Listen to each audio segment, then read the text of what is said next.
आता भारत परिमाण पक्ष विषयाचे सादरीकरण करेल. माननीय पंतप्रधान दिव्या जोशी यांना मी विनंती करते की त्यांनी आपला विषय मांडावा. Good afternoon, all judges and members of the Parliament of all parties. Thank you all for being here in this Parliament session. I am Divya Joshi and I am speaking as the Prime Minister of Bharat Pariman Party to discuss the serious issue of beggary in India and our resolutions for a beggar-free India. There is hardly any country in the world which does not have the problem of beggars, because in every developed and developing country you will find people begging. Beggary is a social stigma, but an unfortunate truth, not only for a country, but also for any civilized society. Even though our economy is on the rise, we can see an increase in beggary day by day.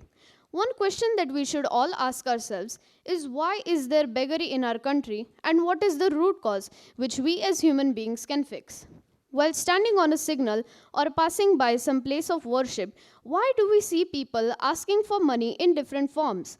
Some do gymnastic tricks to grab your attention, while some try to sell something like a ball pen or a toy, while some simply beg out of helplessness. The more we go towards towns, railway stations, or the marketplace, the louder the tone gets. Looking at this view of the major intersections and roads of the country, it seems as if India is a country of beggars. In a country where there is a glorious and unique tradition of charity, if lakhs of people go out on the streets early in the morning to beg, then you can imagine what the scenario would be like. A sight that neither any tourists coming from other countries nor we, the people of India, would like to see. An increase in the number of beggars in society is not surprising, nor is there any unique reason for this. The most important needs of a human are food, clothing, and shelter, and beggars are deprived of even these basic needs. The democratic system of the country indirectly inspires their promotion. Due to the capitalist policy of the country, the poor section was left behind. As a result, they started begging when they did not get any other means of living. Although much work has been done from time to time to improve the condition of beggars, still no improvement has been seen. Begging is a shameful work, and many people get into this condition due to their non-competence. But this results in building a habit of earning money simply by spreading hands. This is the reason why today begging has become a prime means of earning for many. Over the period, begging has slowly transformed from an act of helplessness to a money-minting avenue. And due to the influence of gangs, this organized act has reached to such a cruel level that adults and children are kidnapped and forced to beg by bringing disabilities upon them. And the most unfortunate reality is that the small help of a rupee or two which you offer to them is not going to bring them out of this vicious circle of poverty. Perhaps someone behind the scenes will generate a pile of black money, as this is a capitalless business in which money is earned without any investment. What is going on here? Does anybody feel that this is right? Anybody? But many people are taking an initiative for fixing this issue to the best extent possible. There are rewards given to people who voluntarily inform the government about beggars. There is a food card initiative in Belgaum, where people can purchase and offer food cards to beggars. These cards are only accepted at enrolled food places. According to research, Goa state is also doing extremely well in controlling beggary. Apart from this, another program is also being run in the city named the Vidyalaya program. Under this program, beggars will be given an education and be engaged in one or the other forms of employment, so that they can leave the profession of begging and earn their living by doing some other respectful work. In some states, arrangements have been made for providing training to beggars in Anand Ashram. According to research, 741 male and 311 female beggars have been caught begging on the streets. About 700 of these beggars have been released on the condition that they will never beg again. Out of these caught beggars, 265 male and 70 female beggars have been sent to Anand Ashram, where they are being trained. The goal of this unique initiative is not only to make a city beggar-free, but to also improve the lives of those beggars. Our aim is to provide a better life for these people, as well as provide them employment opportunities so that they don't have to come back to begging. If we want to see India as a beggar-free country, then we have to take many concrete steps. But the problem is that when gangs of beggars are formed, then begging becomes a profession, not a compulsion. If you visit all the main tourist places across India, you will see how gangs of beggars have taken over. In many places, the facility of pick and drop of beggars has been maintained as well. The first and important step to make India beggar free is to place rehabilitation and career development centers, RCDCs, across every city and village in India. These centers will provide a home to beggars along with medical treatment. Besides a place to live, the beggars will also be reformed here and taught the importance of values like self respect. It hurts someone to call a beggar. Therefore, from now on, our party will call them help seekers. Before these help seekers start working, they have to be trained and educated. Until that happens, they cannot be removed from the world of begging. Our rehabilitation and career development centers will also provide free education and employment training so that they can start working professionally. Many help seekers are extremely talented in areas like gymnastics, reading people's minds, or producing expression through their body language. These are unique qualities that can be utilized for the right objective. Our centers will be instrumental in developing their competency based on skills and qualities. If the person has the abilities of a gymnast, he has the same potential as any other sportsman to represent India on a global scale. But such talent is camouflaged under poverty. Another objective of this center is to reach out to areas where there is a high number of help seekers and provide them protection from gang rackets and shift them to our centers. Every social cause is only successful when there are enough resources available for sustainability. And to make this initiative sustainable, we would require support from the common people of India as well as conglomerates. We call this project 1 rupee beggar free India. According to research, the total population of India is about 141 crores, out of which 0.03%, approximately 4.13 lakh people, are help seekers. According to this initiative, we plan on seeking help from all of you, the citizens of India, for only 1 rupee a month. If even 100 crore citizens of India make this contribution, we will be able to generate 1,200 crores per annum. We will enable people to opt in for this 1 rupee donation through all existing and new UPI payment apps. It will also facilitate making larger donations with an income tax waiver under Section 80G. Besides this, we have a history of common people giving up their LPG subsidies on a very high scale. Our sincere hope is that you, the people of India, will largely support this initiative. Are you all with me? Good. Another alternative plan worked upon is to charge 1 paisa on every UPI transaction above 100 rupees, which will directly go towards the 1 rupee Beggar Free India Fund. According to the matrix provided by the National Payments Corporation of India, NPCI, the total value of transactions made in the month of December 2022 was 12.82 lakh crore INR, and 50% of these transactions are above 100 rupees. The number of these transactions will keep increasing day by day, but considering these numbers as a base point, we are estimating a total revenue of 60,000 crore INR every month. If the Bharat Pariman party wants to make India a beggar-free country, then a respective ministry should be formed, and the outline of a beggar-free India should be prepared. First and foremost, the ministry will have to study the problems from beginning to end for this campaign. The work is not as small as it seems, but we are confident that within the next 5 years, India will be beggar-free. But we will continue our mission even after, nullifying the root cause which can turn a capable Indian citizen into a helpless beggar. And I don't think our party will need anything else for all of you to remember us. We strongly believe that any reform requires inclusive support, not just from our citizens, but also from the people who represent them. So I encourage all opposition parties to help us in making India beggar-free. Thank you.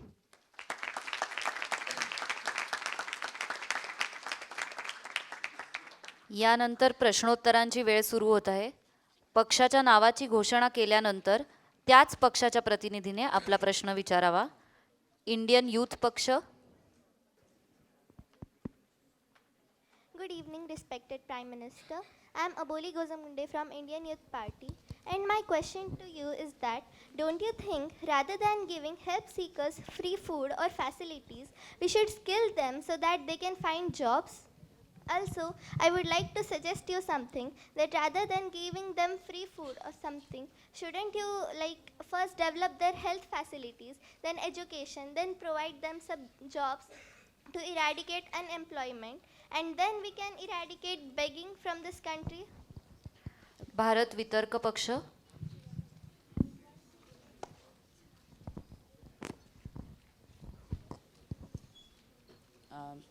Your speech had many valid points, which I appreciate. But you also said that 1 rupee will be given per month by the people. Already the people are paying high amount of taxes in different forms like income tax and property taxes. Why isn't this money which is already been given to the government used in such schemes? Why do we need to pay external money even though if it isn't much? Thank you.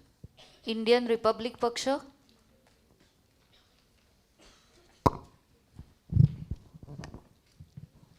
नमस्कार, मी यशोदा लागे. तर माझा प्रश्न असा आहे की criminal ऑफेन्सच्या under जी मुलं ती लोक भीक मागायला वापरतात तर ते सगळं तुम्ही कसं थांबवाल? सक्षम भारत पक्ष. नमस्कार, मी सार्थक विनायक थत्ते. तर तुम्ही जसं म्हणालात की तुम्ही एज्युकेशन देणार आहात, तर तुम्ही कसं देणार आहात आणि एम्प्लॉयमेंट त्यांना कशी देणार आहात तुम्ही? सर्वांचे प्रश्न विचारून झाले आहेत. माननीय पंतप्रधानांनी उत्तरे द्यावीत अशी मी त्यांना विनंती करते. Okay, so the first question was why can't we give them education rather than giving them food? So as I discussed in the speech, when the beggars will come to our centers, they will be given food, shelter, and as well as education. So not only are they getting a safe place to live or good food to eat, but they will also get education and also employment opportunities. And why should we give donations when we are already giving taxes? So the taxes, the other taxes which you have to pay, they are for their own reasons you have to pay. But let me tell this. So any of you in the audience, don't you spend about like 15 rupees on a vada pav or a samosa or anything, right? Anybody? So if you can spend 15 rupees on a vada pav, then why are you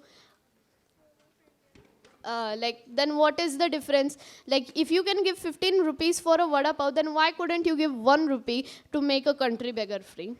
Okay, so there was one about the criminal offense beggars. So for that, basically, when they come in our rehabilitation centers, we will be taking a background check of all of them. And if we find anything related to criminal offense or anything, then we will report it to the needed organizations. And education कसे देणार हा एक प्रश्न होता. So basically, for the minors which are there or for like the young people who are there, कृपया then 30 they सेकंदातच आपली उत्तरं संपवावी. yes, so they will be given basic education as we're having right now, and employment opportunities. For that we will give them skills and like to learn in various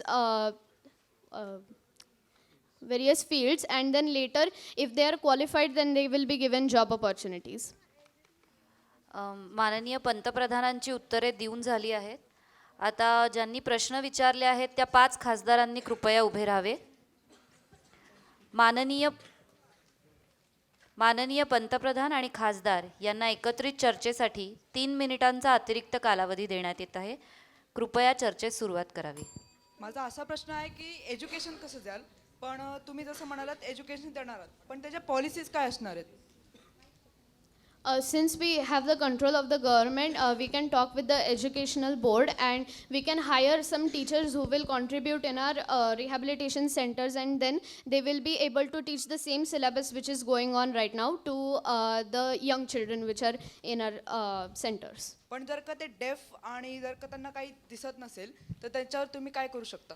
So as we are going to take surveys when they directly come to our centers, we will obviously get to know whether they have any defects or anything, and again same like that we'll call the particular organizations which are needed, and then we will do the same. पण त्यांना समजून सांगणं पण तेवढंच अवघड आहे आता. But if there are qualified teachers, they will make them explain in their ways, right? Respected Prime Minister, I have a question that all these help seekers will have limited skills as you can't teach everyone everything. So, what employment opportunities and how will you give them employment opportunities? Okay, so let's say if a person has the abilities of a gymnast, then our centers will give that particular person a chance to participate in some gymnastic competitions. Maybe he can go from district to state to national or international level maybe. And let's say if he becomes a qualified gymnast, then maybe he can represent India on a global scale also. Respected Prime Minister, Yes. I would like to continue my point by saying the problem is not paying 1 rupee. Anyone can afford that. I just don't want to. I just don't think it should be a habit that people need to pay the government for such योजनांसाठी पैसे गव्हर्नमेंटला असे separate दिले नाही पाहिजेत. Taxes देण्याचंच कारण हे असतं की ह्या योजना राबवल्या पाहिजेत आणि टॅक्सेस बऱ्यापैकी कलेक्ट होतात. तर तुम्ही हे बजेटमध्ये का नाही फिट करू शकला हा माझा प्रश्न होता. Okay, so let's say if there is a particular taxpayer and he says, okay, I want to donate this 1 rupee to the 1 rupee Beggar Free India Fund. So whatever taxes he gives, 1 rupee will be deducted from those taxes only. माननीय प्रधानमंत्रीजी, माझा अजून एक प्रश्न आहे की तुम्ही जे shelters देताय त्या बेगर्सला, तर मग त्यांना शेल्टर्स ऑलरेडी प्रोव्हाइड केलेले गेलेत पण ते तिथे जात नाहीत. सो तुम्ही त्यांची माइंडसेट कशी चेंज कराल, त्यासाठी तुम्ही काय प्रोव्हिजन्स घ्याल? Okay, so as I said, in our centers we'll give them education. So we're also going to teach them value education. And within that we will cover all from the small points to the big problems which are going on. And from them, since we keep interacting with those beggars, then we will develop like some safe relation that okay, I can trust this person. So with that education also the beggars can trust them. आणि plus अजून एक same question होता की धन्यवाद. कृपया सर्व पक्षांनी याची जबाबदारी घ्या की आपल्याला एकच प्रश्न विचारण्यास अनुमती आहे. आता सत्ताधारी पक्षांनी आपला ठराव सदनासमोर मांडावा. Beggary is a problem which is rapidly growing. Even though our economy is on the rise, we can see an increase in beggary day by day in the country. Over the period, begging has slowly transformed from an act of helplessness to a money-minting avenue which should be controlled immediately. If we want to see India as a beggar-free country, then we will have to take many concrete steps. I now present the resolution of our 3 main solutions. 1. We will put up our rehabilitation and career development centers, RCDCs, across every city and village in India, which will provide a home to beggars along with education, medical treatment, and employment opportunities. 2. We will implement the 1 rupee Beggar Free India Fund, where the citizens of India can donate 1 rupee, which will be used for our RCDC's maintenance. Third, we will implement our alternative plan of charging 1 paisa on every UPI transaction above 100 rupees. The money received from this plan will directly go to the 1 rupee Beggar Free India Fund. With these solutions, I strongly believe that with the help of all opposition parties in the next 10 years, we will be able to see India beggar free. Thank you. Jai Hind.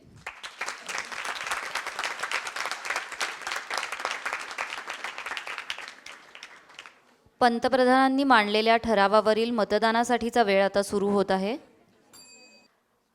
ठराव 13 विरुद्ध 11 मतांनी मंजूर झाला आहे असे आम्ही जाहीर करतो.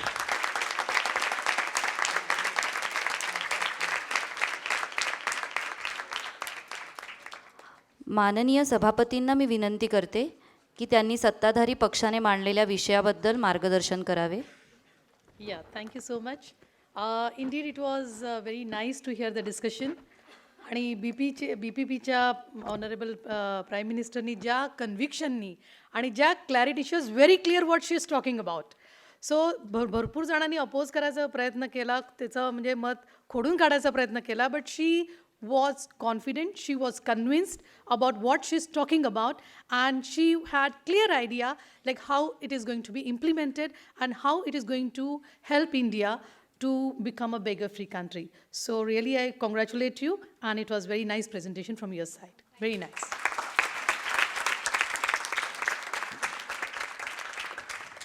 धन्यवाद.